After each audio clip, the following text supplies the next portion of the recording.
So I'm back out at the black locust behind our house. I'm going to trim a couple branches off this. They're still fairly obscuring the view from our house. They also produce a lot of shade in this local area, and I have a few other trees that I'd like to promote a little more. I've got a chestnut tree, a small chestnut tree on the other side of this tree that's getting shaded out by this one. I didn't plant this black locust here, it just seeded itself from one or two of the other ones that were out around the yard. So I'm going to trim these two lower branches off here with the pole saw and just see what a difference that makes in how it looks through here and the shade that it produces.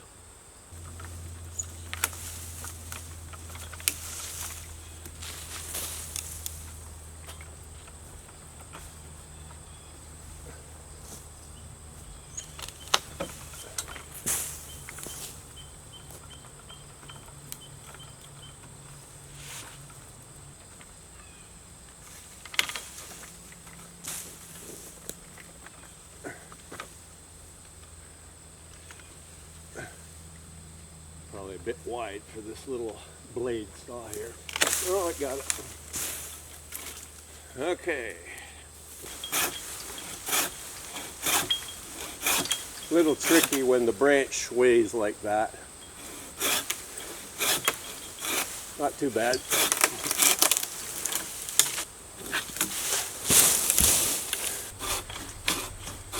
Almost through.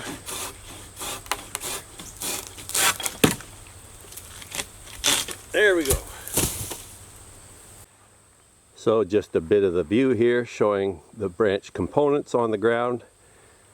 You can see how much there actually is here that's been cut off. All this over here too. So now I've got to cut those pieces into smaller pieces and then pile them somewhere. So this next branch I want to take off. As you can see, it's hanging over this bur oak tree on the left side here. So I'm going to take the small thin branches at the end again first. So then when I cut the bigger branch down, it won't fall onto the bur oak and damage it.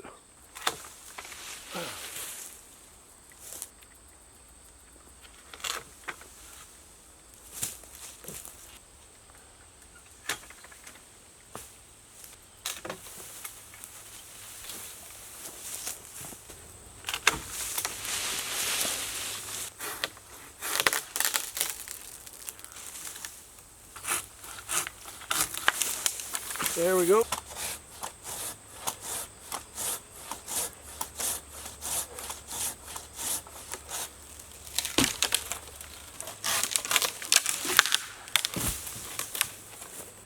This last branch took a bit of grunt work to get it cut, and you can see why here. First of all, black locust is actually a fairly dense wood. It's somewhat soft when it's green, but it's a very heavy wood. And this cut actually, because I had to cut it at an angle because of its placement on the trunk there, that's about 6 inches from side to side and about 5 inches this way. So it was a pretty big cut I was going through. And whenever you're on an angle cutting through wood, it's a lot tougher to saw through that. So what I'll do next probably is bring down the battery-powered chainsaw, cut up these larger sections of branches into smaller pieces, and I'll also bring the loppers probably and cut the fine branches with those into smaller pieces just to make it easier to carry away. And then this area will be cleaned up, and I think that has opened up quite a bit more of the viewing lane from our house to the field, so that should be good. Okay, so it's a couple hours after I cut the branches off, and now I'm just going to trim them up a little bit with the loppers, and I brought the small bow saw out actually for the larger pieces of wood. Since there aren't that many of them, I thought I'd try that and see how it goes. If it becomes too onerous, I'll use the battery-powered chainsaw. But first I'm going to take the smaller, finer branches off with the loppers, pile them together into piles, and then do the same with the larger chunks.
Okay, there's all the fine branches piled.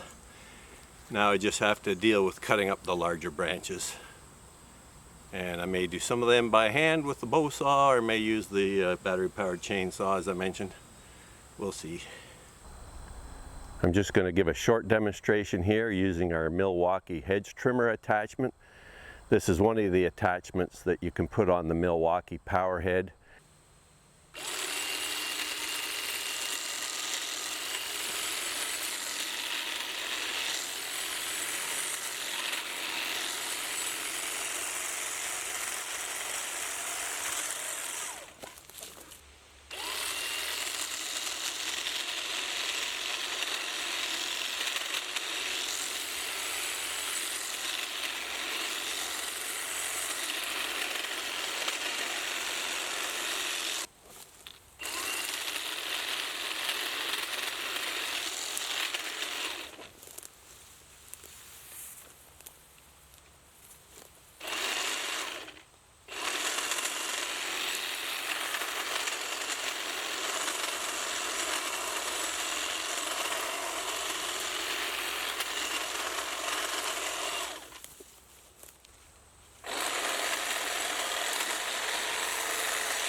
So here we are after about an hour's more work out here.